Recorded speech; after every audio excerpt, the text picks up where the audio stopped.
गुरु बनामा मन ही कने जिमा हे मो टिके सुनी जा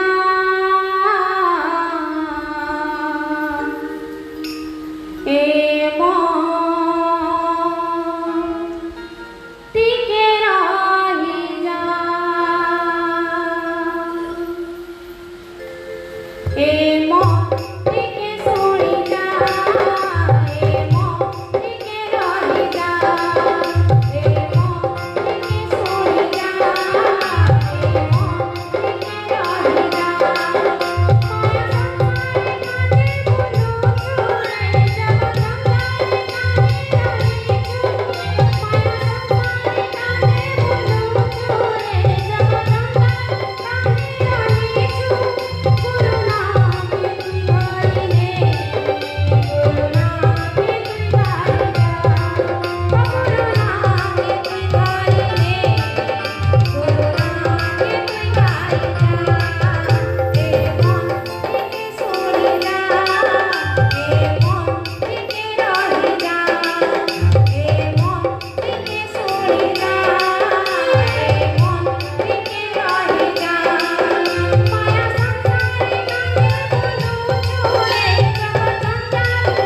आइए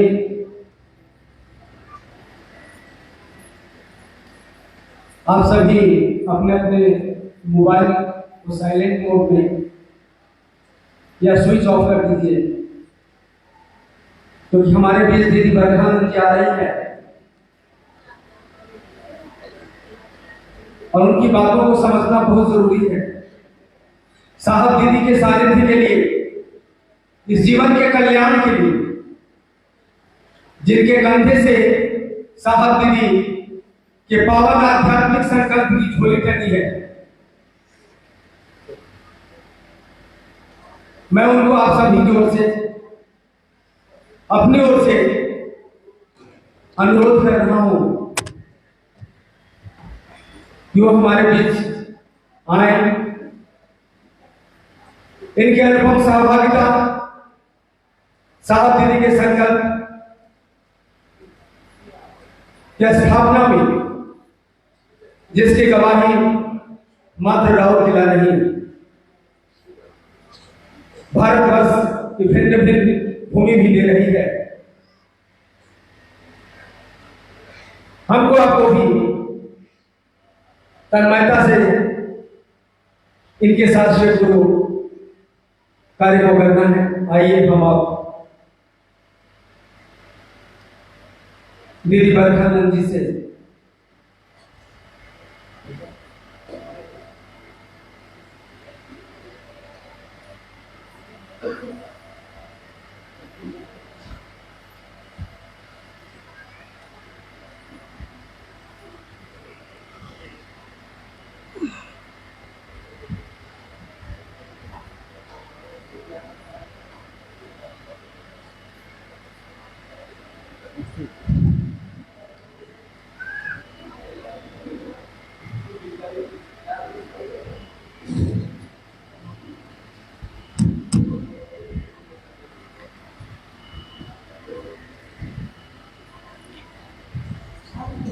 मेरे गुरु महेश्वर शिव को मेरा प्रणाम है।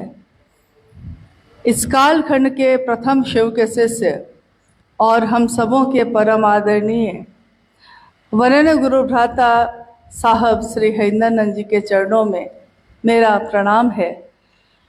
हम सभी शिव शिष्यों की शक्ति स्वरूपा दीदी नीलम आनंद जी के चरणों में मेरा प्रणाम है और इस हॉल में उपस्थित आप सभी गुरु भाई गुरु बहन के चरणों में मेरा प्रणाम है।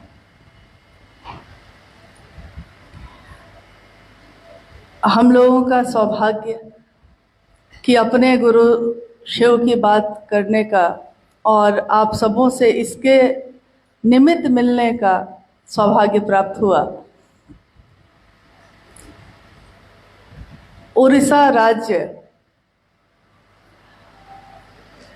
और इस राज्य में शिव के गुरु स्वरूप की चर्चा आज कोई नई बात नहीं हुई है कि आज ही शुरू हुई है, ऐसा नहीं है। 2007-8 से यहाँ धीरे धीरे शिव गुरु की चर्चा और शिव के गुरु स्वरूप से लोगों के जुड़ने का क्रम चल रहा है और अब तक चलता ही रहा है। यहाँ के लोगों का भी सौभाग्य है और मेरा भी सौभाग्य है कि अपने वरेण्य गुरु भ्राता साहब श्री हरिंदरानंद जी के साथ उड़ीसा की इस धरती पे बहुत बार आने का सौभाग्य प्राप्त हुआ। अपने गुरु की चर्चा के लिए, अपने गुरु के कार्य के विस्तार के लिए ये 15-16 वर्ष कैसे बीतते चले गए हैं पता ही नहीं चला। और आप देखते हैं कि कोई बच्चा पैदा होता है और 15-16 वर्ष होते होते वो किशोर हो जाता है, युवा होने लगता है, जवान हो जाता है। यानी उड़ीसा की ये धरती गुरु कार्य के लिए अपने युवा अवस्था में है। इन वर्षों में बहुत बार ऐसा हुआ कि कभी उतार आए, कभी चढ़ाव आए।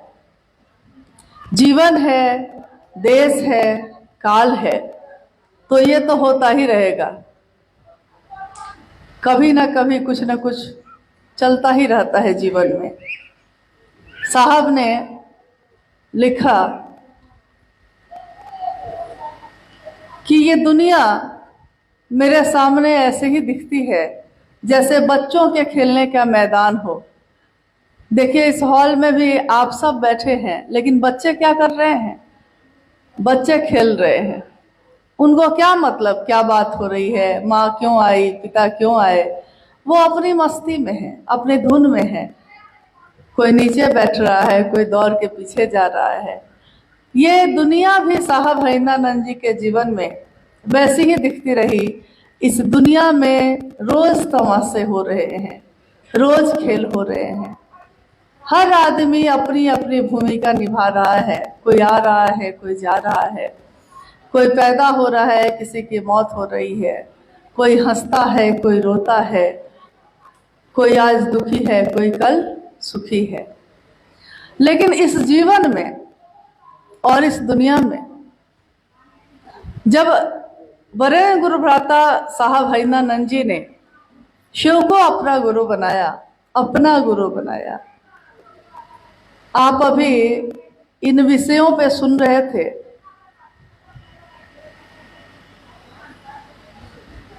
तीन सूत्र भाई मुन्ना जी इस पे बोल रहे थे, और शिव की शिष्यता की पृष्ठभूमि, व्याप्ति, प्रयोजन। हम लोग थोड़ा सा गंभीरता से कुछ विषय पे, कुछ बातों पे विचार करने के लिए चले तो ज़्यादा बेहतर होगा, क्योंकि ये शिव शिष्यों की संगोष्ठी है। कोई भी संगोष्ठी, कोई भी गोष्ठी जब की जाती है, उसका कोई विशेष प्रयोजन होता है, कोई विशेष उद्देश्य होता है। किस लिए की जा रही है, क्या बात करना चाहते हैं हम लोग, क्या करना है, कैसे करना है, और ये करेंगे जो हम लोग, उसका परिणाम क्या होगा, रिजल्ट क्या होगा। हम अपने जीवन का कोई भी काम करते हैं, एक इंसान अपने जीवन में कोई भी काम करता है, उस काम को करने से पहले वो सोचता है कि इस काम को करने के लिए हमको ज्ञान लेना पड़ेगा, और ज्ञान लेकर कर्म करना होगा। कर्म करने के बाद हमको ये तय करना होगा कि ये जो मैं कर रहा हूँ, ये जो मैं कर रही हूँ, इसका परिणाम क्या होगा। और अगर कोई विशेष काम को सही तरीके से समझ के किया जाए तो उसका परिणाम भी बहुत सुंदर होता है। आप में से कुछ गुरु भाई, गुरु बहन ऐसे होंगे जिनको हिंदी पढ़ने भी आती होगी। उन्होंने साहब की लिखी हुई एक किताब शिष्यानुभूति अगर पढ़ी होगी, या जब भी वो साहब हरिंद्रानंद जी से मिले और उनकी बातों को, उनकी चर्चाओं को सुना है, तो उन्होंने कुछ चीज़ों पे बहुत ज़्यादा जोर दिया है।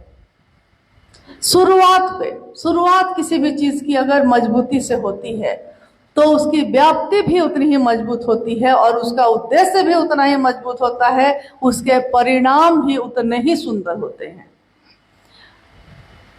अगर कुछ होता है, कुछ घटित होता है, तो याद रखिएगा कि इसमें कुछ ना कुछ हम लोगों की तरफ से कमी हुई, इसलिए ऐसा हो गया। तो हम सावधान हों, सजग हों इस बात के लिए कि हमने अपने जीवन में बहुत कुछ चाहा, लेकिन वैसा कुछ भी नहीं मिल सका जो सबसे सुंदर हो, जो सबसे अच्छा हो। सबसे अच्छा घर मेरा नहीं है, बहुत लोगों का हो सकता है। सबसे अच्छा जीवन, सबसे सुंदर स्वस्थ जीवन मेरा हो जाता, ऐसा नहीं होता।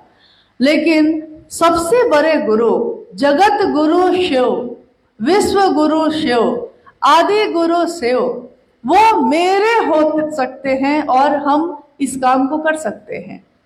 और अगर वो गुरु जो ईश्वर भी है, ईश्वर के रूप में वो हमारी मनोकामनाओं की पूर्ति करते हैं, गुरु के रूप में वो इन मनोकामनाओं की पूर्ति को कैसे संभालें हम, ये भी बताते हैं, क्योंकि ये भी बहुत जरूरी होता है।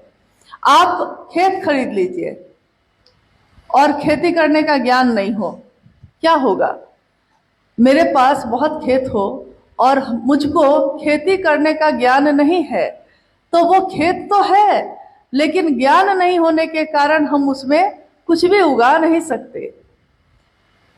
राशन, चूल्हा, आग सब मेरे घर में है, लेकिन खाना बनाने नहीं आता, तो मेरे लिए वो किसी भी काम का नहीं है। मोटरसाइकिल खरीद के रख दी गई है, चलाने का ज्ञान नहीं आता है, तो मेरे लिए किसी भी काम की नहीं है। ऐसे ही जीवन महादेव की दया से मिला है, इंसान का जीवन, लेकिन उस जीवन को जीने की कला कैसी होती है, ये भी वही गुरु जो ईश्वर भी है, वो गुरु के रूप में ये ज्ञान देते हैं। ये कब हम लोगों तक ये बात आई? जब अभी आपने सुना कि सन 1974 में आरा एक जिला है बिहार का, वहां एक शमशान भूमि है, गांगी शमशान भूमि। अर्धरात्रि के समय, उससे पहले साहब हरिनानंद जी बहुत गुरुओं के पास भटक चुके थे। उनको लगता था कि यहाँ भी कुछ मिलेगा, लेकिन जहां भी रहते वहां से निराश हो जाते थे।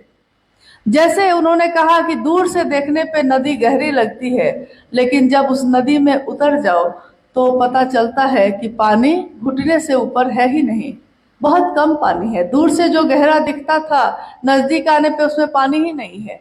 उन्होंने कहा कि शरीरधारी गुरु कुछ होंगे अच्छे, लेकिन मुझको तो जितने भी मिले सब वैसे ही मिले। दूर से देखने पे कोई गेरुआ कपड़ा पहने हुए है, कोई रुद्राक्ष की माला पहने हुए है, कोई भस्म रमाए हुए है, किसी का आश्रम है, किसी के बहुत चेले हैं, लेकिन जब नजदीक रहा तो मैंने देखा कि यहाँ भी ईश्वर की प्राप्ति नहीं हो रही है। तो आखिर उस ईश्वर से मेरा मन मिलेगा कैसे? उन्होंने कहा कि मेरे मन में कितनी बातें उस समय आती थी। मैं सोचता था कि लोग पैदा होते हैं, मर क्यों जाते हैं? ये फूल खिलते हैं, मुरझा क्यों जाते हैं? आज मौसम बहुत ठंडा का है, कल इतनी गर्मी क्यों होती है? ये सब किसने बनाया, क्यों बनाया? इन असंख्य प्रश्नों का उत्तर देने वाला मेरे पास कोई नहीं था।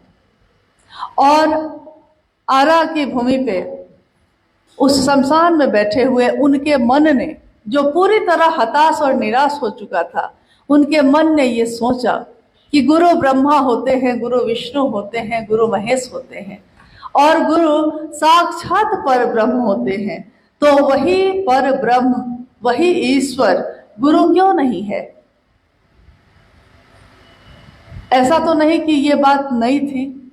हजारों वर्षों के इतिहास में कितने ग्रंथ लिखे गए, पुराणों में, वेदों में, महाभारत, रामचरितमानस में, बहुत जगहों पे ये लिखा है कि शिव गुरु हैं, शिव जगत के गुरु हैं। संभवे गुरुवे नमः, तुम त्रिभुवन गुरु। वेद बखाना, वेद बखान करता है कि तुम त्रिभुवन के गुरु हो। लेकिन ये मोटी मोटी किताबों में तो रह गया, कुछ लोगों ने पढ़ा इसको, लेकिन अपने जीवन में नहीं उतार सके, सामान्य लोगों के जीवन में नहीं उतर सका। तो उस अर्धरात्रि में साहब के मन में ये विचार कौन था, और उन्होंने पूरी तरह निराश होकर, हर तरफ से निराश होकर उसी समय सोच लिया कि अब गुरु शिव होंगे और कोई नहीं। और वो शिव जब तक खुद नहीं बताएंगे तो मैं और कुछ भी अब नहीं करूंगा, न कुछ करूंगा, और जो पहले से करता आया हूं वो सारी चीजों को भी छोड़ दूंगा। उनके जीवन की आगे की जो घटनाएं हैं, कुछ तो आपने सुनी भी हैं अभी, और कुछ आपने पहले भी सुनी होगी। जीवन की असंख्य घटनाओं ने धीरे धीरे उनके मन को ये समझा दिया कि गुरु की दया के बिना कुछ भी संभव नहीं है, कुछ भी नहीं हो सकता। अगर उसकी दया हो जाए तो जो भी आप सोचते हैं वो होने लगता है। होने क्या लगा कि साहब हरिनानंद जी जिसको जो कहते वो हो जाता। कितनी ऐसी घटनाएं हुई जिसमें उन्होंने कहा कि जाओ ये हो जाएगा, ठीक हो जाएगा, और उसकी बीमारियां ठीक होने लगी। संतान नहीं है तो कहते कि ठीक है जाओ, संतान होगा, क्यों नहीं होगा, संतान हो जाए। तो ये असंख्य ऐसी घटनाएं हुई कि इनको खुद में आश्चर्य होने लगा कि मैं अब कोई योग नहीं करता, कोई साधना उपासना नहीं कर रहा हूं, किसी मंत्र का जप नहीं कर रहा हूं, लेकिन मैं कुछ भी नहीं कर रहा हूं, लेकिन मेरे जीवन में क्या हो रहा है कि मैं जो चाहता हूं वही हो रहा है। तो ये हो कैसे रहा है? क्योंकि इसके लिए तो मैं कुछ भी नहीं कर रहा हूं। उनके मन ने समझा कि ये शिव की दया से, शिव के दया के रूप से यह घटित हो रहा है और होता ही चला जा रहा है। 8 वर्षों के बीच ये सब चीज चलती रही और 8 वर्षों बाद 1982 में मधेपुरा जिला है बिहार का, मधेपुरा जिला में जब साहब की पोस्टिंग हुई तो उन्होंने पहले के लोगों को खोजा जो उनके साथ जब वो स्कूल में पढ़ते थे, शमशान जाया करते थे, उन लोगों को उन्होंने खोजा और कहा, बुलाया। जब उन लोगों ने सुना कि जो बच्चा मेरे साथ जाता था स्कूल छोड़कर वो आज इस शहर का मजिस्ट्रेट होकर आया है, तो वो लोग इनसे मिलने आए। साहब हरिंद्रानंद जी ने उन लोगों से पूछा कि आप लोग क्या आज भी वही साधना करते हैं? उन लोगों ने कहा कि हाँ, आज भी वही करते हैं। इन्होंने कहा कि अगर कुछ प्राप्त हो गया है तब तो ठीक है, लेकिन अगर कुछ नहीं मिला है तो मेरा अनुरोध है कि महादेव को गुरु बना लीजिए। मैंने और मेरी पत्नी नीलम ने शिव को अपना गुरु बना लिया है, आप भी उसी शिव को अपना गुरु बना लीजिए। उन लोगों ने कहा साहब हरिंद्रानंद जी से कि आप कौन सी नई बात कह रहे हैं, ये बात तो बहुत समय से ग्रंथों में लिखी हुई है। अब चकित होने की बारी थी साहब हरिंद्रानंद जी की। उन्होंने चकित होकर पूछा कि किताबों में लिखी है? कहाँ लिखी है? मैंने तो आज तक नहीं पढ़ी, क्योंकि इन्होंने कभी ग्रंथों का अध्ययन किया ही नहीं था। और उन लोगों ने बताया कि इस ग्रंथ में लिखी है, इस वेद में लिखा है, इस किताब में लिखी हुई है।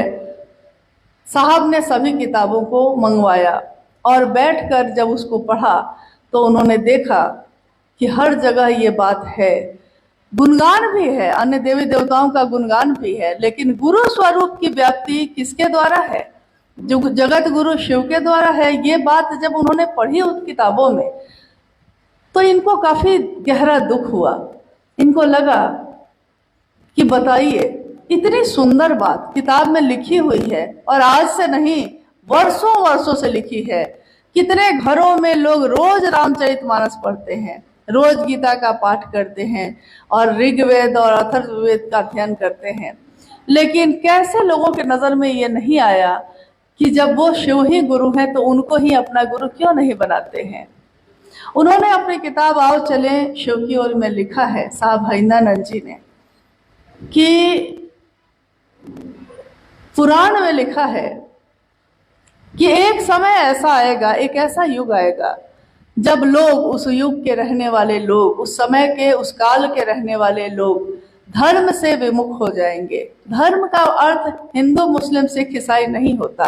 धर्म का अर्थ होता है जो आपने धारित किया है, जो आपने अपनाया है। तो धर्म से विमुख हो जाएंगे, यानी कि वो रास्ता जो ईश्वर की तरफ चलता है उसको छोड़कर अलग अलग जगत के पगडंडियों में भटक जाएंगे, घूमने लगेंगे, धर्म से विमुख हो जाएंगे। सही गुरु और शिष्य की परंपरा भी जाती रहेगी।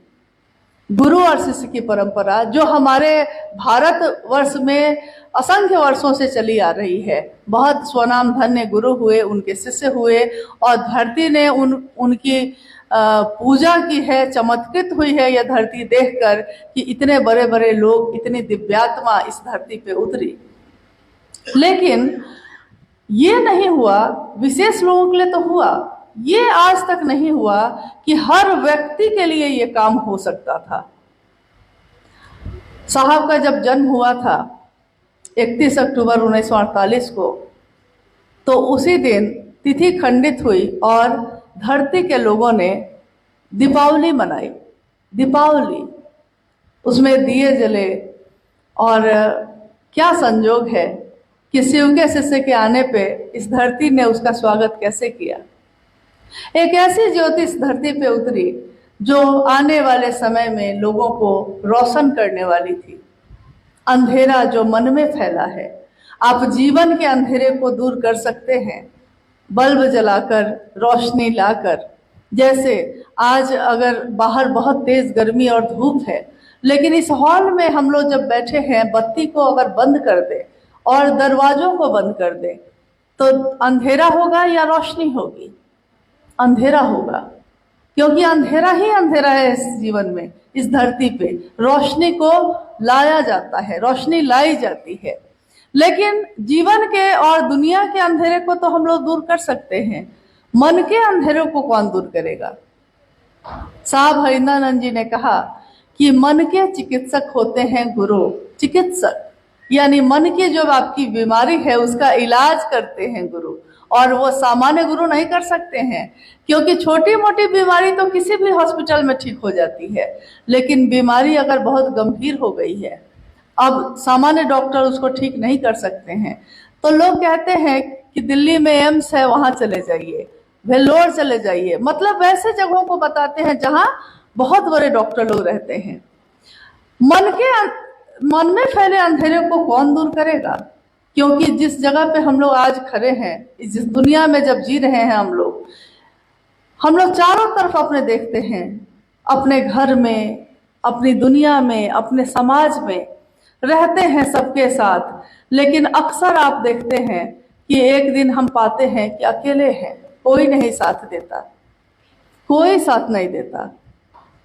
यहाँ मौसम भी बदलने में थोड़ा समय लेता है, लेकिन इंसान के बदलने में समय भी नहीं लगती। मैं हमेशा सोचती थी कि वरेण्य गुरु भ्राता का शरीर आज है, हम लोग उनके साथ बैठते हैं, बात करते हैं, क्या कोई ऐसा समय भी आएगा? इसकी कल्पना भी नहीं करते थे हम लोग कि कोई ऐसा समय आएगा जब हम लोग उनको देख नहीं पाएंगे इन आंखों से।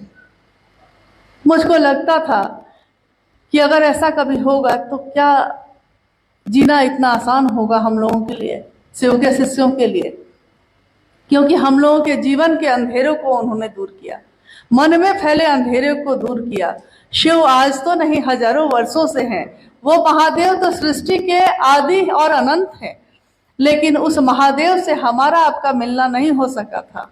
उन्होंने एक एक व्यक्ति से बिना कोई भेदभाव किए, बिना किसी को नजदीक किसी को दूर किए, सबको एक समान परमात्मा पथ पे चलने का पात्र माना, योग्य माना।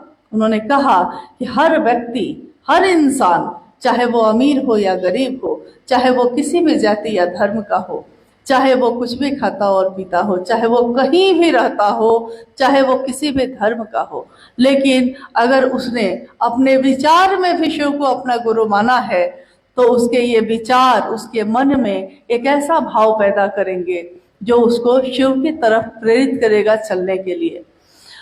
अभी थोड़ी देर पहले एक विषय आपके सामने से गुजरा है, 3 सूत्र। मैंने कहा आपको कि अगर हम लोग किसी भी काम को बहुत अच्छे तरीके से समझ के नहीं करेंगे तो उस काम का वैसा परिणाम नहीं आएगा। शिव को गुरु मानने, जब साहब श्री हरिंद्रानंद जी ने शिव को गुरु माना और उनके जीवन में और घटनाएं हुई, तो सबसे पहले क्या आया? सबसे पहले उसके बाद घटना हुई, नमः आया और शिवाय उतर गया श्वास पे। दूसरी घटना हुई जिसमें आकाशवाणी हुई और उस आकाशवाणी में उनको कहा गया कि जो तुम करते हो, यानी तुम क्या करते हो? तो उन्होंने कहा कि मैं शिव शिष्य बनाता हूं। साहब बाद में अक्सर कहा करते कि मैं उस समय डिप्टी कलेक्टर था, मैं ये भी तो कह सकता था कि मैं डिप्टी कलेक्टर हूं।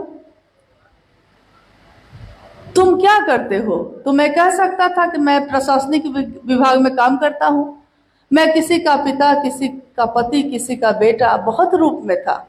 लेकिन न जाने क्यों मेरे मुंह से उस समय यही निकला, जब पूछा गया कि तुम क्या करते हो, तो मैंने कहा मैं शिव शिष्य बनाता हूं। उत्तर फिर आया, उधर से आवाज फिर आई कि जो तुम करते हो वही दूसरे को भी करने को कहो। इससे पहले साहब हरिंद्रानंद जी नमः शिवाय करने के लिए तो कहते थे, योग करने के लिए कहते थे, बहुत सारे कर्मकांड थे उसको करने के लिए कहते थे, लेकिन उनके मन में ये नहीं समझ में आया था कि मुझको यही बात दूसरों से भी करनी है। उसके बाद कमरे से बाहर शिव की चर्चाएं होने लगी और उन्होंने सारे लोगों को ये कहा कि जैसे मैं शिव का शिष्य हूँ और मैं किसी दूसरे को शिव से जोड़ता हूँ, वैसे ही आप भी उतने ही योग्य हैं, आपके भी गुरु शिव हैं, आप भी इसी तरह इसी काम को आप भी कर सकते हैं। कुछ समय चलने के बाद यहीं पे एक अंतर आता है। शिव के शिष्य वो भी हैं, शिव के शिष्य की घोषणा हमने और आपने भी की है, लेकिन यहाँ अंतर क्या आता है? आपकी मनसा, आपके रिश्ते की गहराई कितनी है, रिश्ते की गहराई कितनी है, इसी पर निर्भर करता है कि सामने से आपका संबंध कैसा होगा। कुछ समय के बाद गुरु भाई गुरु बहनों ने कहा साहब से कि चलते तो हैं, करते हैं, लेकिन कैसे किया जाए, कैसे महादेव के गुरु स्वरूप की बात की जाए, ये हम लोग को समझ में ठीक से नहीं आ रहा है, कैसे बताएं लोगों को। तो उस समय साहब ने अपने जीवन के अनुभव को 3 सूत्रों में पिरोया। और पहला सूत्र, जबकि नमः शिवाय आया था पहले, लेकिन उन्होंने पहला सूत्र क्या दिया है?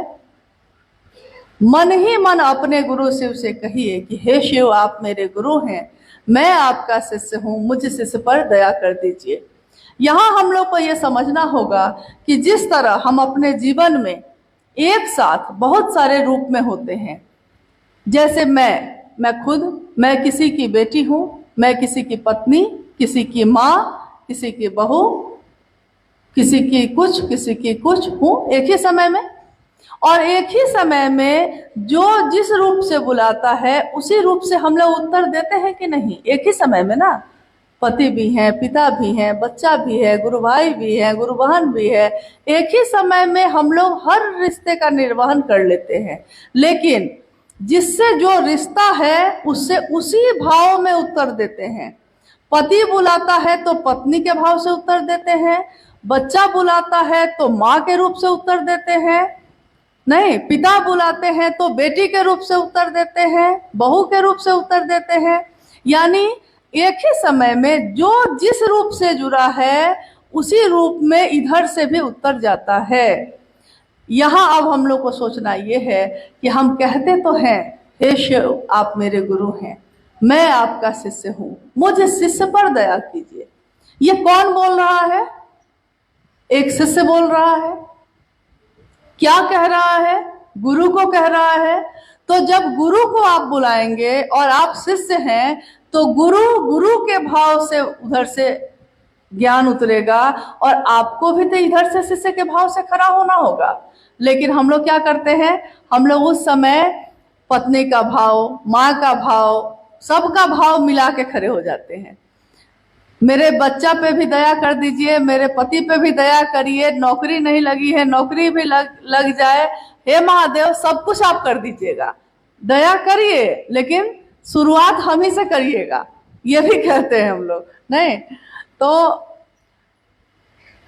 दया ज्ञान के लिए एक शिष्य अपने गुरु से दया मांगेगा तो किस बात के लिए मांगेगा? संपत्ति के लिए नहीं, अपने लौकिक चीजों के लिए नहीं।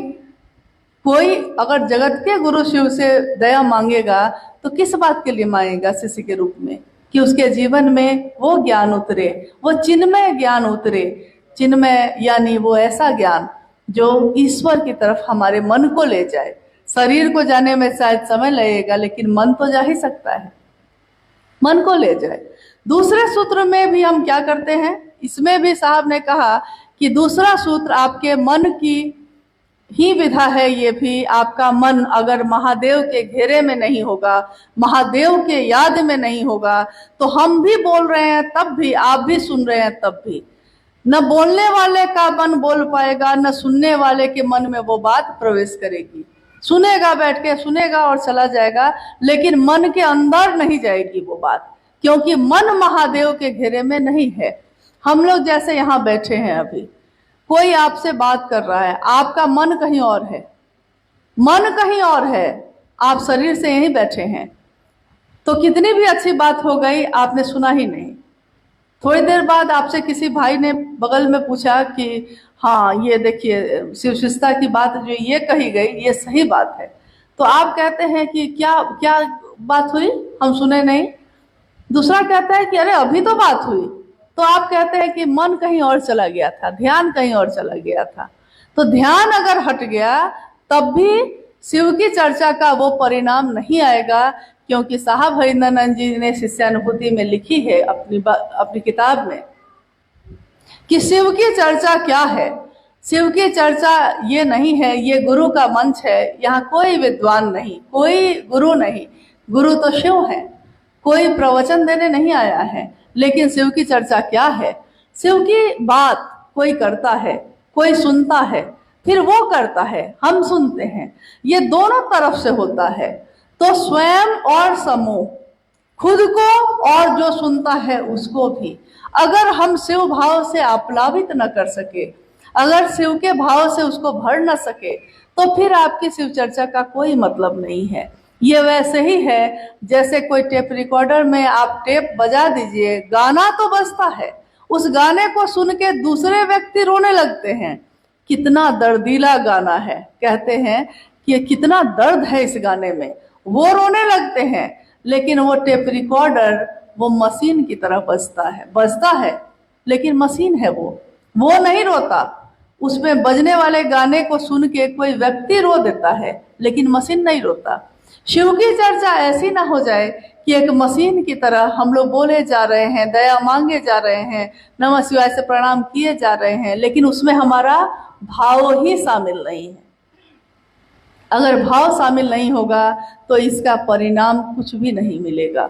आप सालों साल माला जपते रह जाइए नमः शिवाय का, लेकिन प्रणाम नहीं पहुंच सकेगा, क्योंकि वहां भी तो भाव का ही खेला है, वहां भी तो मन ही है, मन ही किसी को प्रणाम करता है। तो आप गौर से देखेंगे तो तीनों सूत्रों में मन की प्रधानता दी गई है। मन ही आपका किसी का होता है। एक बार साहब ने कहा कि एक बात बताइए कि दिमाग कहाँ है शरीर में? तो लोगों ने कहा कि यहाँ। दिल कहाँ है? तो यहाँ। किडनी, लीवर, फेफड़ा होता है ना, सब कहाँ है? तो सब पता है। उन्होंने कहा कि मन कहाँ है, बताइएगा जरा, मन कहाँ है शरीर में, किसी को पता है? तो उन्होंने कहा कि मन एक ऐसी अदृश्य मशीन है, वो अदृश्य है, दिखती नहीं है, लेकिन मानव के उस जीवात्मा के साथ ही रहती है, उसी में रहती है, लेकिन वो निरंतर विचारों को पैदा करती है, निरंतर लगातार कोई ना कोई विचार पैदा होते रहते हैं। एक विचार आया नहीं कि दूसरा विचार आके फिर से तैयार है। तो उसी मशीन पे, उसी अदृश्य मशीन पे, उसी मन में अगर शिव मेरे गुरु हैं ये विचार आ जाए, मैं उनका शिष्य हूँ, मुझ शिष्य पे दया कर दीजिए, ये विचार आ जाए, शिव की चर्चा की बात आ जाए, शिव को प्रणाम करने का भाव आ जाए, तो साहब ने कहा कि इतना ही हो जाए तो कमाल हो जाएगा। उड़ीसा के विभिन्न राज्यों में, विभिन्न जिलों में, उड़ीसा के विभिन्न जिलों में 30 जिले हैं उड़ीसा में। इन 30 जिलों में लगभग 15-16 जिलों तक तो शिव चर्चा, मतलब जो हम लोग की जानकारी है, पहुंची हुई है। आप ही लोग के द्वारा, आप ही लोगों ने किया है। लेकिन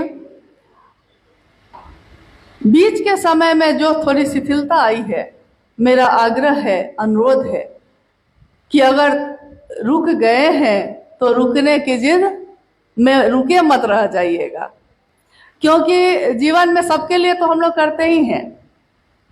एक बार एक गुरु बहन आई, उपवन में साहब रह रहे थे और उस गुरु बहन की आंखों में आंसू थे। साहब ने पूछा क्या हुआ है? उसने कहा कि जी महादेव का काम बहुत करते थे, शुरू में बहुत किए, लेकिन उसके बाद क्या हुआ कि कुछ ना कुछ ऐसा होता चला गया कि अब नहीं मन करता है, लगता है कि कहीं गलती तो नहीं कर रहे हैं, गलत तो नहीं हो रहा है, क्योंकि गुरु तो माना था उनको, लगता है कि छोड़ दे। लेकिन कोई एक दिन बोल रहा था कि साहब कहते हैं कि जिस दिन तुमको महादेव से मिलने का मन ना हो, जिस दिन मेरी बात सुनने का मन नहीं करे, तो ये बात भी मुझको ही आके बताना, इसीलिए आपको बताने आई हूँ। साहब ने कहा कि एक बात बताना जरा, तुम्हारा पति शराब पीता है। और उससे पहले उस गुरुवान को हम लोग नहीं देखा था, पता नहीं उन्होंने क्यों ये बात कही। उन्होंने कहा, और शराब के नशे में जिस पांव को दबाती हो उसके, उसी पांव से तुमको लात मारता है, उसी पांव से। लेकिन आज तक तुमने वैसे पति को भी छोड़ने का नहीं सोचा है। महादेव क्या इन सबसे भी बुरा है? सोचा भी तो क्या महादेव को ही छोड़ने का सोचा है? और दुख से अगर पार लगा सकते हैं कोई, तो वो एकमात्र महादेव हैं। जो भाग्य में नहीं हो वो कोई दे सकते हैं, तो वो महादेव हैं। और भाग्य का लिखा भी जो मिटा सकते हैं वो महादेव हैं। कहते हैं कि रो रो नरक के भागी को भी उबार देंगे शंभु। रो रो नरक, सैकड़ों नरक के जो भागी हैं, इतना पाप अगर किसी ने कर लिया है तब भी अगर उसको कोई उबार सकता है तो वो शंभु हैं, वो शिव हैं। हे उरग, ए सांप, सांप को कहा जा रहा है यहाँ, ए उरग तुम सांप हो, तुम जहर रखते हो, तुम टेढ़ा चलते हो, सीधा नहीं चल पाते हो। कोई तुमको प्यार से उठाने जाता है तो उसी को ढस लेते हो, जहर देते हो बदले में। लेकिन तब भी तुम भी ऐसे स्वभाव के होकर भी तुम भी अगर उस महादेव के पास सीने के बल जाते हो, उड़ के बल, हे उरग उड़ के बल जा, गलहार लेंगे शंभु। ए उरग, ए सांप, तुम अगर सीने के बल जाते हो उस महादेव के पास, तो वो महादेव अपने गले में तुमको धारण करते हैं, कलंकित चंद्रमा को भी अपने माथे पे सजाते हैं। महादेव तो ऐसे हैं। लेकिन हमने आपने क्या किया है? अगर आप कहीं रुके हैं, फिर से चलिए, अपने मन को साफ करिए, मन की संकीर्णताओं को गुरु की दया से तिरोहित होने दीजिए। जैसे कपूर कहीं रख दीजिए आप, और वो धीरे धीरे एक दिन खुद ही उड़ जाता है, कोई उसको उड़ाता नहीं। अगर कपूर को रख दीजिए तो वो तिरोहित हो जाता है, खुद ही खत्म हो जाता है। शिव की बात करने वाले का मन, शिव की चर्चा, शिव की याद, शिव की दया, शिव को नमन, ये सब ऐसी प्रक्रिया है जो हमारे आपके मन में जमी हुई संकीर्णता की कितनी तह को, कितनी चीजों को तिरोहित कर देती है। कब कर देती है हमको पता ही नहीं चलता। और ये हमेशा याद रखिएगा, कल को शायद हम लोग भी ना होंगे, शायद क्या नहीं ही होंगे। हमेशा रहने के लिए इस धरती पे तो कोई नहीं आया। लेकिन साहब ने हमेशा कहा है कि मेरे इतने दिनों के जीवन ने मुझको ये सिखाया है, उनसे ज्यादा लोग तो आपके मेरे पास नहीं होंगे, उनसे ज्यादा लोग तो आपके मेरे पीछे नहीं चलते। लेकिन उन्होंने कहा कि मेरे इतने लंबे जीवन ने मुझको ये बताया, ये समझा दिया कि शिव से ज्यादा अपना कोई नहीं होता, शिव से ज्यादा बड़ा मित्र, शुभ सोचने वाला, कल्याण सोचने वाला कोई दूसरा नहीं मिलता। ऐसा ना हो कि हम अपनी भूल से इस शिव शिष्टता को खो बैठे, क्योंकि अगर ये अभी खो बैठेंगे तो फिर न जाने किस जीवन में मिलेगा भी कि नहीं मिलेगा। ये संगोष्ठी है और इस संगोष्ठी में हम लोग चाहेंगे कि कुछ ऐसी जिज्ञासा पे भी बात करें हम लोग, जिसके कारण शिव की चर्चाओं को करने में बाधा आती हो, या अगर आपका मन कहीं पे भी स्पष्ट नहीं समझ पा रहा है किसी चीज़ को, तो हम लोग कोशिश करेंगे कि जो हम लोगों ने वरेण्य गुरु भ्राता से सीखा समझा है वो आप तक पहुंचा सकें। क्योंकि एक ऐसी विधा है कि एक व्यक्ति से दूसरे व्यक्ति तक पहुंचती है। साहब ने कहा, लोगों ने सुना, लोगों ने हर जगह जाकर दूसरों को कहा, उन दूसरों ने तीसरों को कहा। ठीक वैसे ही जैसे एक दिन शिव ने भगवती को कहा और भगवती से वो ज्ञान की धारा ऐसी निसृत हुई कि धरती के कोने कोने तक पहुंची। शिव की शिष्यता हमको सारी संकीर्णताओं से मुक्त करती है और इस धरती पे एक जैसा भाव लेकर खड़ा करती है। हम सब जो मंत्रणा करते हैं, हम सब जो संगोष्ठी करते हैं, एक भाव से एक विषय को लेकर, विषय क्या है कि मेरे गुरु शिव कैसे हो जाएं। क्योंकि ये भी साहब ने बार बार कहा है कि यथार्थ में यानी सचमुच में शिव मेरे गुरु हो जाएं, इसकी कोशिश करिए और ये भी कोशिश करिए कि दूसरों को भी आप प्रेरित कर सकिए। ऐसा ना हो कि दूसरों को प्रेरित करने में खुद को छोड़ दीजिए और खुद को खोजने में दूसरों को छोड़ दीजिए। दोनों काम करना है आपको और इस काम को करते हुए एक दूसरे का साथ देकर आगे बढ़ना है। आइए हम लोग कुछ जिज्ञासाओं पे भी बात कर लेते हैं। एक जिज्ञासा है कि मानव जीवन में गुरु की आवश्यकता क्यों है? कृपया समझाया जाए।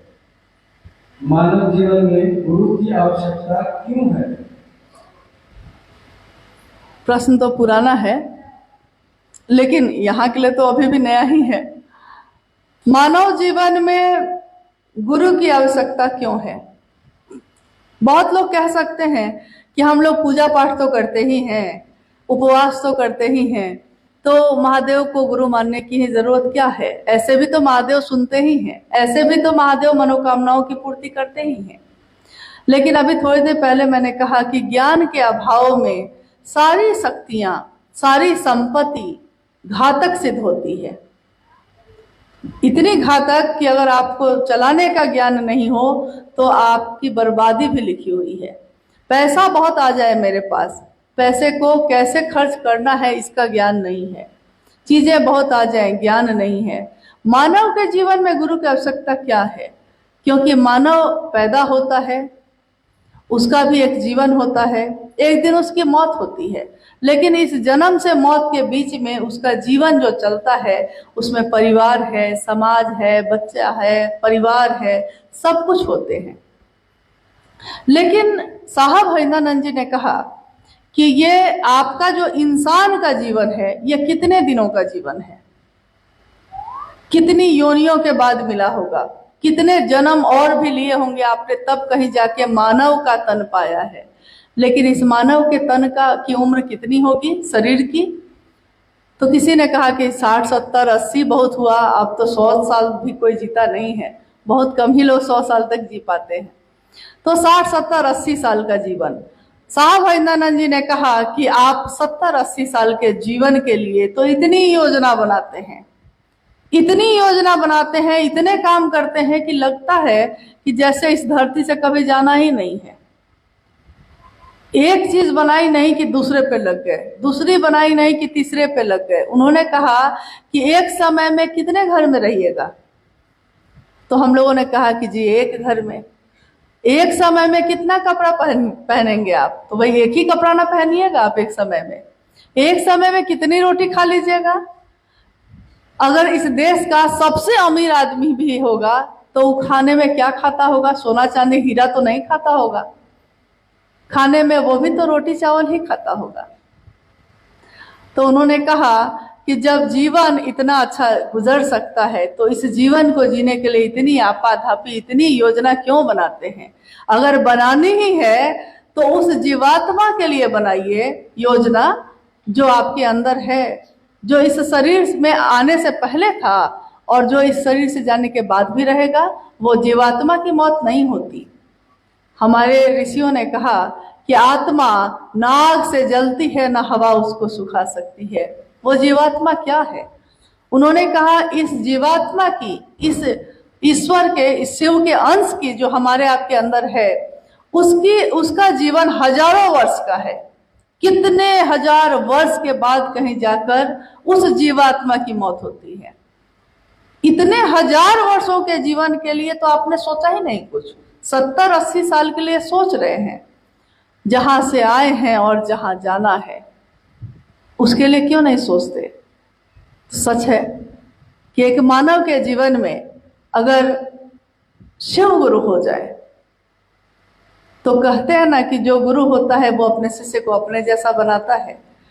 तो इस शरीर में रहते हुए हम ईश्वर की तरफ भी चल सकते हैं और इसी शरीर से हम नीचे से नीचे भी गिर सकते हैं। ये दोनों हमारे आपके हाथ में है। आप चाहते क्या हैं? मनसा क्या है? सोचा क्या है? इस मानव के तन में होते हुए भी शिव हो जाना या अधोगामी होते चले जाना। अगर शिव हो सकते हैं तो क्यों नहीं हो? अगर सबसे सुंदर कुछ हो सकता है तो हम क्यों नहीं कोशिश करें इसके लिए? इसलिए मानव के जीवन में गुरु की जरूरत तो बहुत ही ज्यादा है। और सभी संबंधों के लिए तो हम लोग नहीं पूछते पति की क्या जरूरत है, पत्नी की क्या जरूरत है, माँ की क्या जरूरत है, पिता की क्या जरूरत है, ये हम नहीं पूछते। लेकिन हमेशा हम ये पूछते हैं कि गुरु की जरूरत क्या है।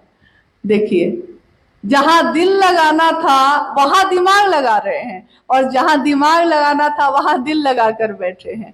जहां से ठोकर मिलती है उसके लिए परेशान रहते हैं कि उसके लिए और क्या कर दें, लेकिन जहां से दया की बारिश होती है उसके बारे में सोच ही नहीं रहे। तो हम सब उस शिव को गुरु बनाकर अपने जीवन को धन्य करें, यही कोशिश हमारी होनी चाहिए।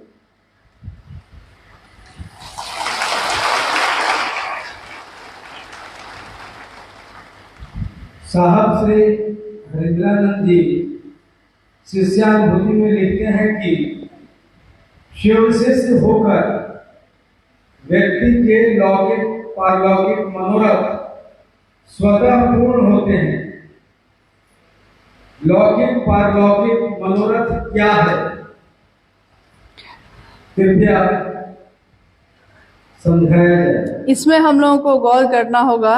जिज्ञासा आपने सुनी है, उसको ठीक से पहले समझ लीजिए कि शिवका शिष्य होकर हमारे लौकिक और पारलौकिक दोनों मनोरथ स्वतः सिद्ध होते हैं। शिव का शिष्य होकर, यानी कि पहले हमको शिव का शिष्य होना होगा इसके लिए। और लौकिक यानी जगत में जो चीजें होती हैं, जगत की जो संपत्ति है, जगत में जो चीजें आपको मिल सकती हैं, उसकी पूर्ति भी वो शिव करते हैं। और पारलौकिक यानी इस धरती में भौतिक जगत के ऊपर जो शिव का लोक है, शिव की दुनिया है, उस दुनिया में भी जितने भी चीजें हैं जो आप प्राप्त करना चाहेंगे वो भी आप प्राप्त कर सकिएगा, लेकिन शिव का शिष्य होकर। अब आप ये बताइए कि जब हम किसी के हो जाते हैं, हो जाना मतलब कि मन से हो जाना, शरीर कहीं भी रह सकता है, लेकिन मन से किसी के जब हम हो जाते हैं तो हम चाहे दुनिया में कहीं रहते हैं, हमारा मन उसी के ध्यान में रहता है। और वो हमको कुछ दे या ना दे, लेकिन मेरा मन उसी को याद करता रहता है हमेशा, हर पल। तो शिव का शिष्य जो होगा, शिव का शिष्य जो होगा, क्योंकि शिष्य का अर्थ होता है कि वो पूरी तरह गुरु के आदेश अनुसार करेगा, अपना दिमाग नहीं लगाएगा। एक बार एक गुरु ने, जिनके आसपास उनके काफी शिष्य थे, एक व्यक्ति आया, उसने कहा कि मैं आपका शिष्य बनने आया हूँ। गुरु व्यस्त थे, बिजी थे। उन्होंने कहा कि अच्छा ठीक है। फिर उसने कहा कि जी मुझको आज्ञा दीजिए, आप गुरु के रूप में आज्ञा दीजिए कि मैं क्या करूं। गुरु ने टालने के लिए कहा कि अच्छा किसी चीज में उसको व्यस्त कर देते हैं। उन्होंने कहा कि जाओ और धान कूटो। धान रखा हुआ है उधर, धान को कूटने का नहीं होता है वो लकड़ी वाला जो बर्तन है, उसमें मुसल से कूटा जाता है। तो गुरु ने कहा कि जाओ ना, उधर धान रखा हुआ है, धान कूटो। संजोग ऐसा बना कि शिष्य, बहुत बड़ा आश्रम था, शिष्य भी बहुत थे, गुरु भी व्यस्त थे। उसके बाद उनको ध्यान में नहीं रहा। कितना समय बीत गया, बहुत समय बीत गया। उसके बाद एक बार गुरु ने कहा कि मैं चाहता हूं कि मैं किसी के ऊपर इस आश्रम की व्यवस्था जो है सौंप दूं। मैं भी अब वृद्ध हो चला हूं, थक जाता हूं। तो सभी शिष्यों की उन्होंने परीक्षा लेनी शुरू की कि कौन इसे योग्य है, कौन इसे योग्य है। बारी बारी से सारे शिष्यों की परीक्षा ले ली। फिर उन्होंने अपने एक शिष्य को बुला के कहा कि क्या सारे शिष्य आ गए हैं, सबकी परीक्षा हो गई, कोई बचा हुआ तो नहीं है। तो उसने कहा कि जी एक बचा हुआ है। उन्होंने कहा कौन? तो उस शिष्य ने कहा कि बहुत वर्ष पहले वो आया था और आपसे उसने पूछा था कि मैं क्या करूं। आपने कहा कि जाओ और धान कूटो। तो इतने समय से वो धान ही कूट रहा है। गुरु भी आश्चर्य में रह गए कि अरे। फिर उसको बुलाया गया और उनके पूरे उस आश्रम का संचालन भी उन्होंने उसी के हाथों में सौंप दिया। मात्र एक बात पे, उस शिष्य को कुछ आता नहीं था, उसको कुछ भी करने नहीं आता था, लेकिन उसको एक चीज जो आती थी वो फिर किसी को नहीं आती थी, कि गुरु का वाक्य ही उसके जीवन का आधार है। गुरु ने जो कहा है उसने उसके सिवा और कुछ किया ही नहीं है। अब हम और आप भी अपने बारे में बात कर लेते हैं। साहब हरिनानंद जी ने तो यही कहा कि शिव को अपना गुरु बनाओ। हम में से कोई भैया बन गया, कोई दीदी बन गया, भैया दीदी तो सब हैं। उन्होंने कभी कहा क्या कि किसी के पीछे चलना? किसी को नहीं कहा। उन्होंने तो कहा महादेव के तरफ चलना, साथ चलना, साथ एक दूसरे का देना, पैर नहीं खींचना, महादेव के काम में सहयोग देना। शिव का आदेश जो उन्होंने कहा, गुरु का आदेश है दूसरा सूत्र, गुरु आदेशित कर्म है, कर्म है वो, यानी मानव का जीवन है तो वो कुछ काम करना चाहता है, नहीं तो उसको पता कैसे चलेगा कि कैसे होगा। गुरु के आदेश पे सिर्फ हम लोग खड़े रहते हैं और कुछ भी नहीं करते और कुछ नहीं सोचते। हम सारा दिमाग लगाते हैं। कभी कभी मुझको लगता है कि कहीं ऐसा ना हो कि राजनीति जो दूसरे लोग करते हैं उससे ज्यादा बढ़ के हम लोग ना हो जाए। ऐसा कुछ हो जाता है, वो गुरु भाई क्या कर रहा है, वो गुरु बहन क्या कर रही है, उसकी टीम अलग हो गई है, उसकी टीम अलग हो गई है, वो उसके साथ चलता है, ये इसके साथ चलता है, ये उसका क्षेत्र है, ये मेरा क्षेत्र है, ये उसका जिला है, ये मेरा जिला है। होता है कि नहीं? सच बताइएगा। संगोष्ठी में हम लोग बैठे हैं, हम लोग सब एक दूसरे के साथ बैठे ही इस बात के लिए हैं कि अपनी जो खूबसूरती है, होता है ना, गुरु के सामने शिष्य अपनी खूबसूरती और अपनी कुरूपता दोनों लेके खड़ा होता है। मन की जो बीमारी है ना उसको भी लेके खड़ा होना पड़ेगा गुरु के सामने, तभी ना गुरु चिकित्सा करेंगे। अपने शरीर के घाव को डॉक्टर से छिपाइएगा तो डॉक्टर कभी इलाज कर सकेगा? तो मन के चिकित्सक गुरु हैं, उनके सामने खड़े होके कहिए जरा कि क्या आपका मन केवल यही सब नहीं सोचने में व्यस्त हो गया है, जबकि आपको रास्ता दिखाना था प्रेम का। सोचिए तो साहब हरिंद्रानंद जी जिन्होंने ये बात ही शुरू की है इस धरती पे, उनका कौन सा क्षेत्र है, उनके कौन से लोग हैं, उनकी कौन सी टीम है? किसी को उनसे दिक्कत तो नहीं हुई कभी? क्यों ऐसा हुआ? कहीं ना कहीं कमी तो हम लोगों में हुई है, जरूर हुई है। तो आज हम लोग को भी सावधान होने का समय है, हम लोगों को भी सोचने का समय है कि हम लोगों से कुछ ऐसा ना हो जाए, ऐसी कोई भूल ना हो जाए कि फिर उसकी क्षमा वो महादेव भी न कर सके। क्योंकि गुरु अपने शिष्य की हर गलती को माफ करता है, लेकिन उस गुरु के तरफ दूसरे लोग किसी के कारण अगर चलने से रुक जाते हैं उसको माफ नहीं करता। मेरे किसी बात से अगर आप में से कोई महादेव के तरफ चल रहा है और रुक गया तो ये बहुत बड़ा आध्यात्मिक अपराध है। इस अपराध को दोबारा दोहराने की कोशिश हम लोगों को नहीं करनी चाहिए। तो आप सम्मान सबका करिए, लेकिन कहीं भी रहिए अपने मन में यही सोच के रखिएगा कि शिव आपके गुरु हैं और शिव के गुरु स्वरूप से आपको मिलवाने वाले साहब हरिनानंद जी और दीदी नीलमानंद जी हैं। साहब हरिनानंद जी ने इसका बीड़ा उठाया, दीदी नीलमानंद जी ने एक शिव के शिष्या के रूप में हर कदम पे उनका साथ दिया। पत्नी तो बहुत है और लोगों की भी, पति बहुत है और लोगों के भी, क्या सिर्फ पति पत्नी होने के कारण निभाया? नहीं, उनका एक रूप शिव के शिष्य का भी तो है। शिव के शिष्य के रूप में उन्होंने एक शिव के शिष्य का पूरा साथ दिया और मात्र एक शिव के शिष्य की बात से आज देखिए दुनिया में करोड़ों शिव के शिष्य हैं, करोड़ों, गिनती ही नहीं है। वैसी जगहों पे भी गुरु भाई गुरु बहन मिल जाते हैं जहाँ के बारे में हम लोगों ने कभी सोचा ही नहीं कि वहाँ शिव की चर्चा होती होगी। वैसी जगहों पे जब हम लोग पहुँचते हैं तो हम लोग सोचते हैं कि यहाँ कोई नहीं आया होगा, यहाँ तो कम से कम हम लोग पहली बार पहुंचने वाले हो जाएं।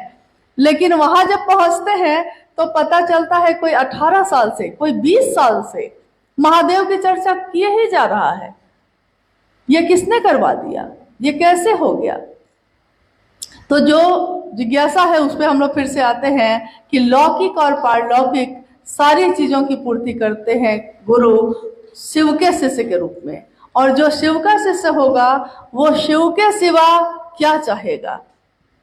याद कीजिए साहब हरिंद्रानंद जी की बात को, उन्होंने कहा है मैंने शिव के लिए शिव को चाहा है, शिव के लिए शिव को चाहा है।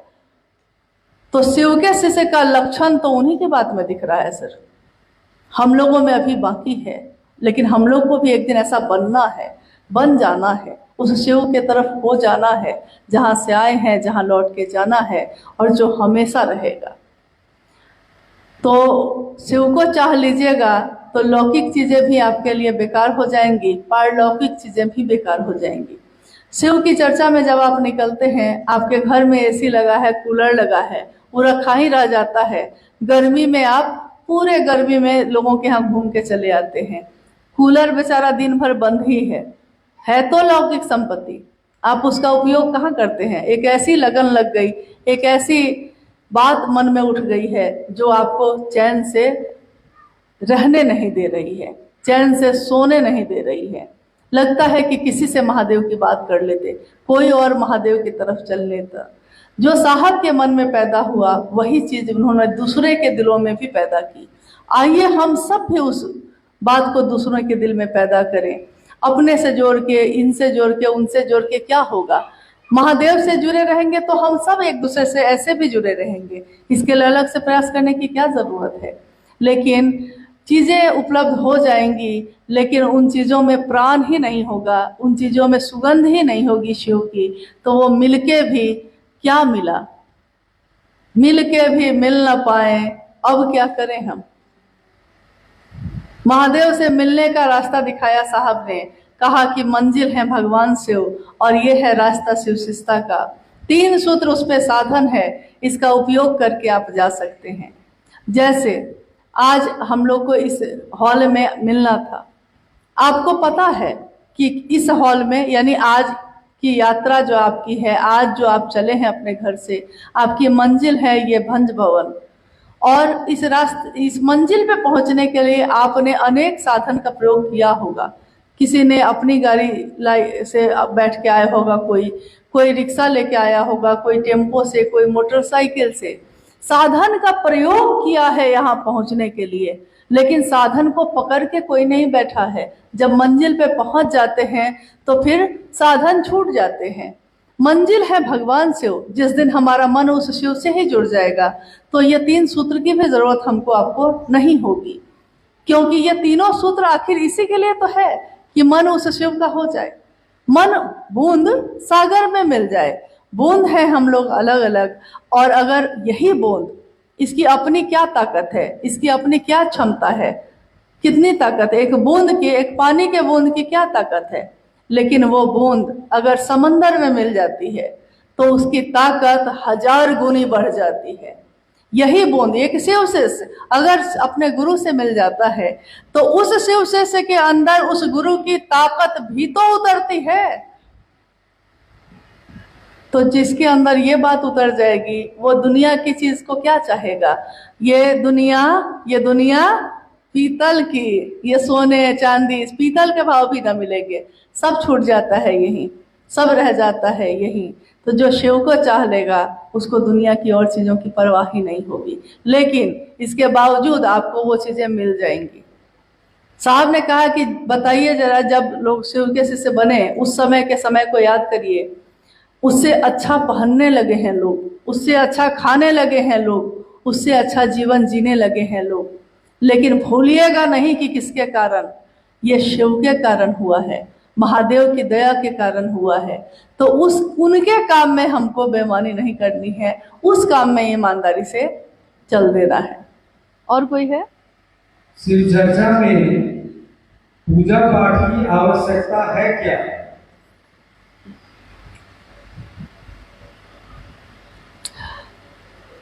शिव की चर्चा को हमारे वरण गुरु भ्राता साहब श्री हरिंद्रानंद जी ने कहा कि शिव की चर्चा पूजा ही है, लेकिन हाईटेक पूजा है।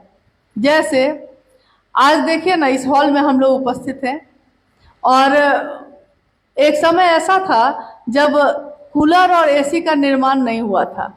हाथ के पंखे से हम लोग काम चला लेते थे।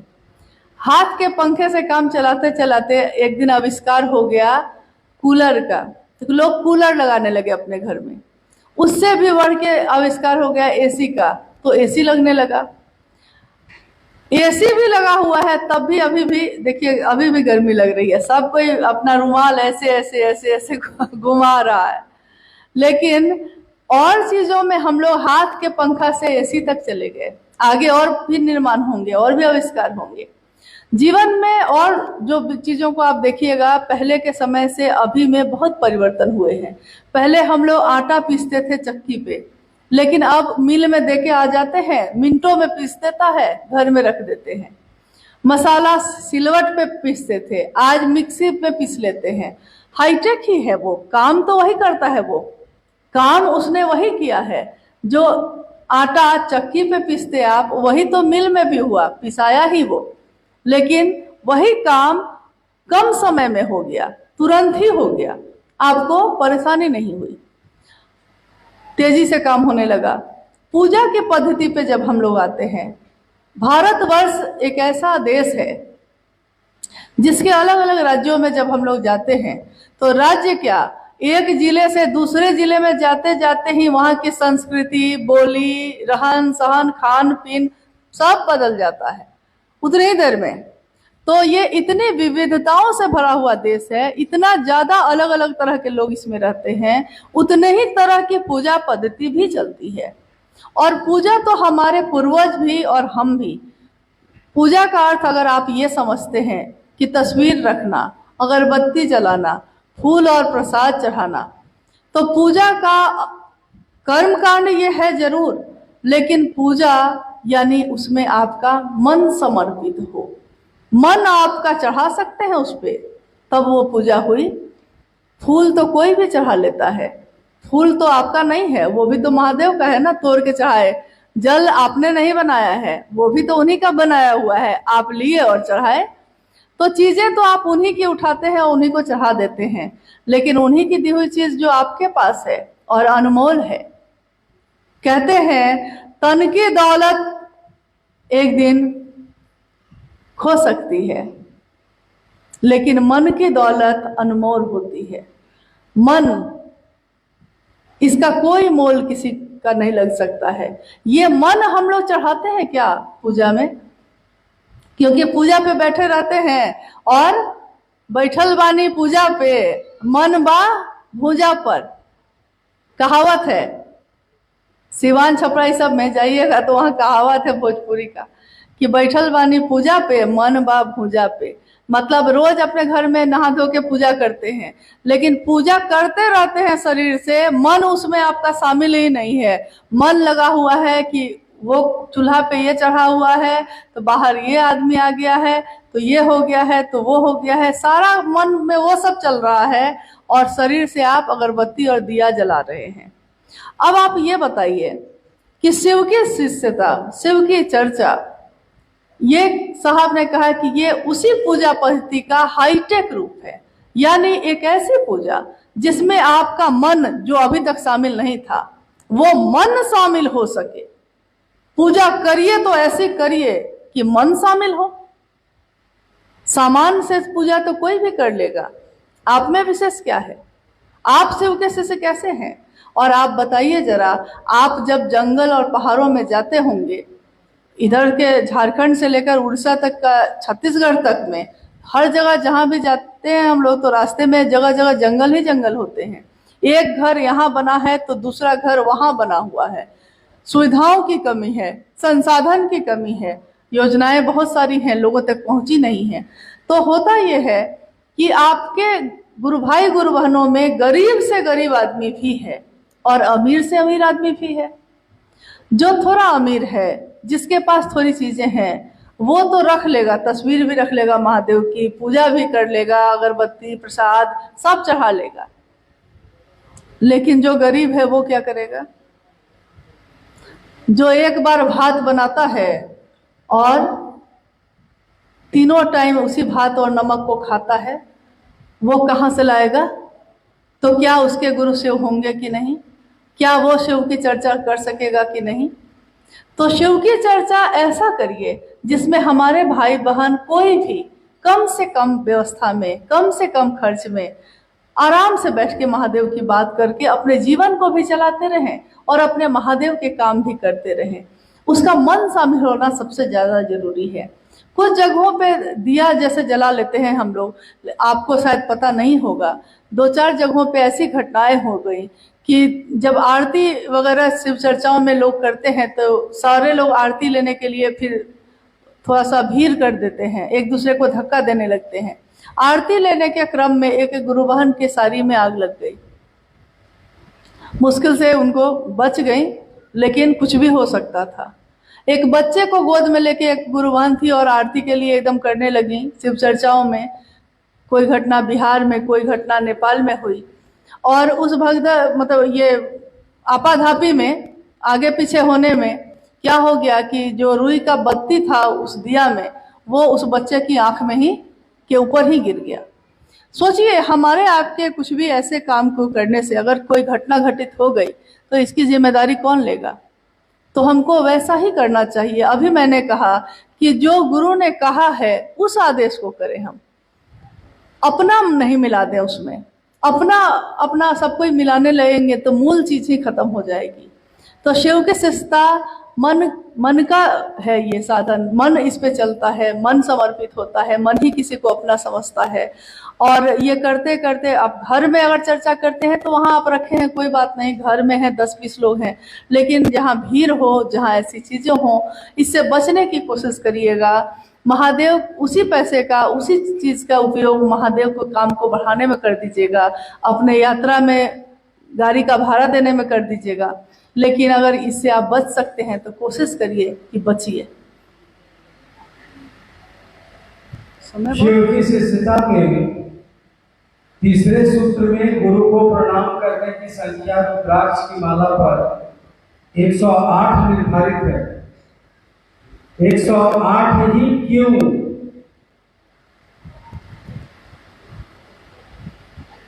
108 ही क्यों?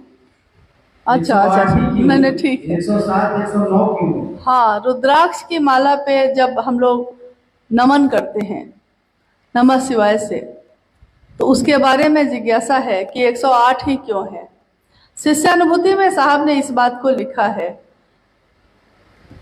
दिशाएं जो हैं वो 4 हैं। आपने सुना ही होगा कि मूल रूप से 4 दिशा होती है। दिशा उत्तर, दक्षिण, पूर्व, पश्चिम नहीं कहते हम लोग, बाकी सब कोणिक दिशाएं हैं।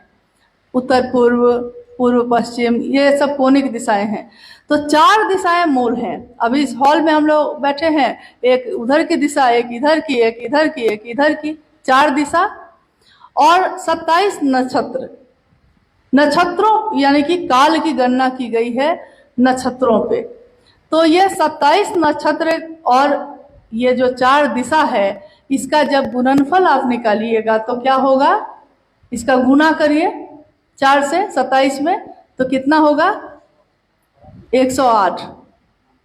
तो ये स्थान और काल के अनुसार इसकी गणना की गई है और भारतवर्ष की ये मान्यता रही है कि 108 बार आप किसी मंत्र का जप करिए। शिष्य के कर्मानुरागी मन के लिए ये विधा अच्छी है। जैसे अभी थोड़ी देर पहले हम लोग कह रहे थे कि लौकिक कामनाएं कैसे पूरी होंगी, जगत की कामना कैसे पूरी होगी, तो वो सारी जो रुद्राक्ष की माला पे आप करते हैं नमः शिवाय से, तो ये लौकिक कामनाओं की पूर्ति के लिए या शिवलिंग पे जल चढ़ाते हैं तो ये होती है और इससे पूर्ति भी होती है। महादेव सुनते हैं, कामनाएं पूरी होती हैं। लेकिन ऐसा नहीं है कि रुद्राक्ष के माले पे ही, यहाँ भी देखिए बहुत जगह लोगों में ये भी भ्रांति है कि उनको लगता है कि रुद्राक्ष के माला पे ही होना चाहिए। रुद्राक्ष को इसलिए भी लोग कहते होंगे, जैसा कि हम लोग सोचते हैं कि वो महादेव से जुड़ा हुआ है, इसलिए कहा ही गया है, कथाओं में आया है कि महादेव के जो आंसू टपके इस धरती पे, तो उससे जो पेड़ पैदा हुआ वही रुद्राक्ष का पेड़ है, यानी रुद्र के आंसू, तो उसका नाम पड़ गया रुद्राक्ष। तो इसलिए भी रुद्राक्ष के बारे में लोग कहते हैं कि वो पावन होता है। साहब भी हमेशा इस बात को बताए हैं, पावन होगा, वो आपको शुद्ध करता है, आपको पवित्र करता है, खुद अपवित्र नहीं होता। तो रुद्राक्ष की जैसे हम लोग कंगन भी पहनते हैं, तो ये किसी भी चीज में बहुत लोग कहते हैं कि हम लोग के यहाँ छुटका है या ऐसा हो गया तो हमको खोल देना चाहिए, क्या करना चाहिए। तो ऐसा नहीं है, ये करने की आपको जरूरत नहीं है, क्योंकि ये खुद अपवित्र कभी भी नहीं होता है। लेकिन एक बात हम लोग को समझनी होगी कि साहब हरिंद्रानंद जी ने कहा कि आपका मन ही प्रणाम करता है। उन्होंने कहीं नहीं लिखा है कि रुद्राक्ष की माला ही प्रणाम करती है। रुद्राक्ष की माला अगर आपके पास है तो आप उससे भी कर सकते हैं, लेकिन हो सकता है आपके पास नहीं होगा तो आपके पास बहुत यह है, हाथों पे ही कर लेते हैं लोग, उंगलियों पे ही गिन के कर लेते हैं, उसकी भी पद्धति है। बहुत जगह तो साहब ने कहा कि अरे कंकर पत्थर भी नहीं है, कंकर पत्थर है ना भाई, वही गिन के कर लो। लेकिन अगर 108 की माला है या कंकर पत्थर ही आप गिन के रखे हैं तो वो गिना हुआ है 108।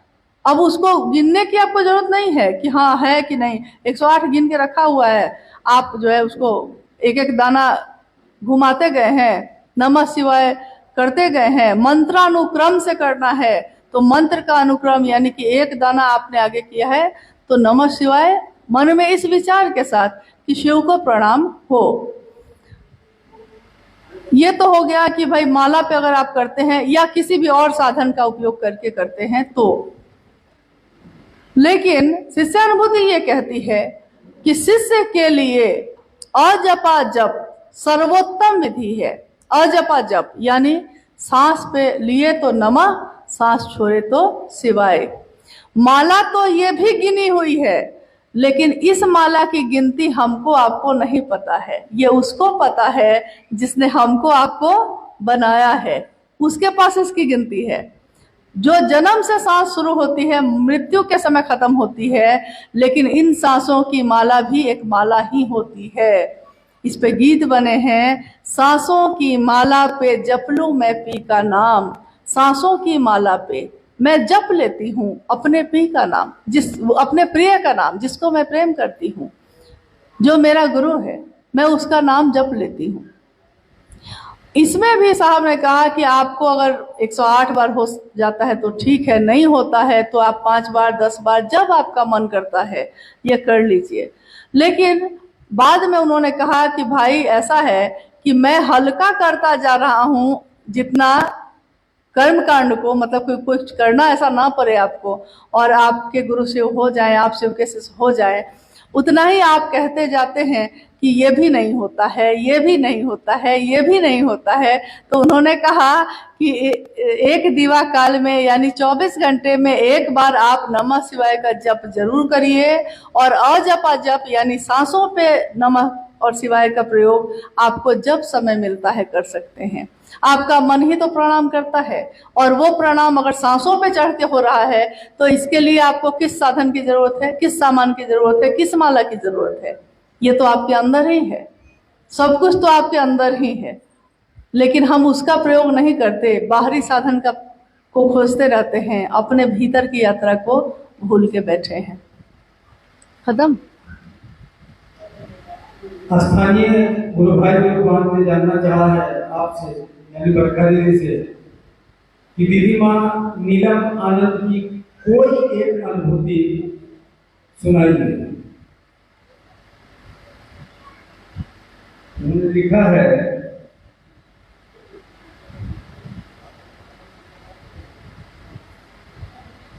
कि तहे दिल से शुक्रिया है कि मुझको शिव से बनने का सौभाग्य प्राप्त हुआ। बरखा दीदी से अनुरोध है कि दीदी मां नीलम आनंद से जुड़ी एक अनुभूति बताने का कष्ट है। दीदी नीलम आनंद जी जो मेरी माँ भी हैं, और उनके साथ की इतनी अनुभूति है कि उसमें से एक निकालना भी बड़ा मुश्किल है। असंख्य अनुभूतियां हैं, लेकिन उनके एक रूप को मैंने बहुत नज़दीक से देखा। माँ के रूप में एक छोटे से घर में, उस समय बहुत सुविधाएं नहीं थी, बहुत चीज़ें नहीं थी, जबकि साहब तो डिप्टी कलेक्टर थे उस समय और रांची में उनकी पोस्टिंग थी। पीडब्ल्यूडी, विजिलेंस, ये सारा जो विभाग है उनके अंदर में था। और हम लोग सेक्टर 3 के गोलंबर के पास के एक क्वार्टर में रहते थे। उस समय साहब पनबट्टा नहीं रखते थे, बहुत कम, कभी कभार। ज़्यादातर पान का सामान रखा रहता था। और माँ दीदी नीलम आनंद जी पान बनाकर उनके तरफ बढ़ाती थी। वो महादेव की बात भी करते रहते। दिन में तो वो कार्यालय जाते और शाम में आते, तो शाम का समय पूरी तरह गुरु भाई गुरु बहनों के लिए होता। तो वो पान बनाती, उनके तरफ बढ़ाती। साहब उस पान को पकड़ते और मुंह में खाते हुए महादेव की बात करते रहते। मैं अपनी बात ही कहती हूँ कि जब भी मैं ऐसा देखती तो लोग नहीं कहते हैं कोई ऐसी चीज आप देख रहे हैं जिसको देख के आप मुग्ध हो गए एकदम। लगता है कि ऐसा प्रेम, ऐसा आचार विचार, इस तरह की बात। कभी कहीं पढ़ा था कि शिव और शक्ति के प्रेम के बिना घास की एक पत्ती भी इस धरती पे नहीं उग सकती। साहब और दीदी के जीवन में मैंने देखा कि शिव के शिष्य हरिंद्रानंद जी और शिव के शिष्या दीदी नीलम आनंद जी का एक ऐसा अद्भुत प्रेम, जिसमें एक मानव का मानव से नहीं, एक शिव के शिष्य का एक शिव शिष्या से और अपने गुरु के लिए। उस समय दीदी माँ नीलम आनंद जी कभी कभी भजन भी गाती थी और उनकी आवाज़ बड़ी सुरीली रही। आज भी बहुत कम ही रिकॉर्डिंग उनकी उपलब्ध है। लेकिन जब साहब कार्यालय चले जाते थे, ऑफिस चले जाते थे, तो हम लोग माँ के पास चारों तरफ बैठ जाते थे। कभी कभी वो प्रेम से, अपने मन से, जो भात आप बनाते हैं ना, चावल भात जो बनाते हैं, उसमें घी, नमक, मिर्च डाल के एक अलग ही एक व्यंजन समझिए इसको बनाती थी। और हम लोग जितने वहाँ बैठे रहते थे, एक एक कौर बना बना के सबके मुंह में खिलाती थी।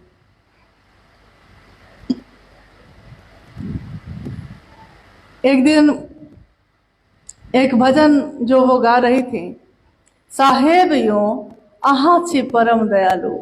साहेब यों मतलब ये मिथिला के तरफ का भजन है, मिथिला की भाषा है। उस भाषा में ये भजन दीदी ने बनाया था और वो गा रही थी। दोपहर का समय था, माँ एकदम मुग्ध भाव से गा रही थी और डायरी उनकी लेकर मैं भी उनके पास बैठी थी और इस भजन को सुर में सुर मिलाकर मैं भी गा रही थी। भजन की पंक्ति थी, साहेब यों आहा छी परम दयालु, आहा छी परम दयालु ए साहेब, आहा छी परम दयालु, तीन सूत्र अहीं के करे छी। ऐसे ऐसे करके वो भजन था। उसी समय साहब कार्यालय से दोपहर में लंच करने के लिए, दोपहर का खाना खाने के लिए घर पहुंचे। तो वो जैसे ही ड्राइंग रूम में प्रवेश किए तो उन्होंने कहा कि नीलम, साहब तो महादेव है ना? तो माँ ने उत्तर दिया कि मैं महादेव के लिए ही तो गा रही हूँ। साहब दोपहर का खाना खाकर जब लौट गए तो मैंने उनसे पूछा कि पापा ने ऐसा क्यों कहा? तो उन्होंने कहा कि इनको लगता है कि मेरा नाम कोई नहीं ले। हर आदमी अगर कोई नाम ले तो महादेव का ले। देखिए प्रेम की पराकाष्ठा क्या है कि वो ये भी ना चाहे कभी कि कोई मेरा नाम भी ले, शिव का नाम ले, शिव की बात करे। तो माँ ने कहा, दीदी नीलम आनंद जी ने कहा कि लेकिन बरखा, मुझको महादेव में और साहब में कोई अंतर लगता ही नहीं है। मैं तो ये गीत उन्हीं के लिए गा रही हूँ। साहेब यो अहाँ छी परम दयालु, अहाँ छी परम दयालु ए साहेब, अहाँ छी परम दयालु। चलिए आज की इस संगोष्ठी को हम इन्हीं शब्दों के साथ समाप्त करते हैं और ये उम्मीद करते हैं कि उड़ीसा के 30 जिलों तक आप अपनी पहुंच बनाइए, साहब का सपना पूरा करने में मदद करिए, एक दूसरे का सहयोग करिए। महादेव की दया बरस ही रही है, उससे वंचित मत होइएगा और 3 सूत्र और जो भी करने का तरीका साहब ने बताया है उसको जरूर बताइएगा। आप में से जो लोग भी कभी शरीर में साहब और या दीदी से मिले हैं, मेरा निवेदन है वैसे गुरु भाई गुरु बहनों के लिए भी कि वो अपने क्षेत्रों में जब जाते हैं, शिव की चर्चा करते हैं, तो उस शिव की चर्चा के साथ ये भी जरूर बताइए कि किसने ये बात कही है, क्यों कही है और क्या चाहा है। क्योंकि साहब की ये सारी तपस्या अधूरी है अगर उनके महादेव का काम हम और आप मिलकर नहीं कर सकें। हम अपने साहब को कुछ दे ना सके, क्या दे पाएंगे? जिन्होंने शिव के लिए शिव को चाहा है उनको किस बात से हम लोग खुश कर सकते हैं? सोचिए तो जरा, किस बात से खुश कर सकते हैं? जो शिव के लिए शिव को चाहता है उसको खुश करने का रास्ता भी एक ही है कि शिव की बात की जाए। शिव की बात जितना करेंगे वो भी आपके नज़दीक उतना ही रहेंगे, उतनी ही मदद, उतनी ही दया, उनका साथ मिलता रहेगा। फिर कभी समय मिला तो जरूर और भी कभी अनुभूति कोई ऐसी हो, बहुत सारी है जिसको हम लोग कभी बता ना सके, जो कभी लिखी नहीं गई। असंख्य ऐसी घटनाएं साहब और दीदी की जिसके साक्षी बहुत सारे गुरु भाई गुरु बहन रहे। पुराने समय के गुरु भाइयों से जब बात करिएगा, आप लोग कभी मिलिएगा, वो बताएंगे कि किस तरह महादेव का काम आगे बढ़ा, किस तरह दीदी नीलम आनंद, राजमणि नीलम आनंद, एक राज परिवार की बेटी, सड़क के किनारे अखबार बिछा के बैठ के साहब के साथ बस का इंतजार करती कि उस गांव में जाकर महादेव की बात होगी। आज जो शिव शिष्यों का सैलाब है वो ऐसे ही नहीं हो गया है, इसके पीछे उनकी अनंत कथाएं हैं, अनंत घटनाएं और जीवन का पल प्रतिपल समर्पित हुआ है। तब कहीं जाकर शिव शिष्यता की बगिया आज सुवासित है, सुगंधमय है। साहब ने अपने किताब में लिखा है कि शिव के बिना ये दुनिया कैसी होगी मैं नहीं जानता। शिव के बिना, जिसमें शिव नहीं हो, वो दुनिया कैसी होगी ये मैं नहीं जानता, लेकिन शिव के साथ ये दुनिया सुवासित होगी, सुगंधमय होगी, सबल होगी, शिवमय होगी, ये मैं जानता हूँ। अपने साहब का विश्वास कर इस रास्ते पे आइए हम सब साथ बढ़ते हैं, एक दूसरे का साथ देते हैं। आप सभी के चरणों में मेरा प्रणाम।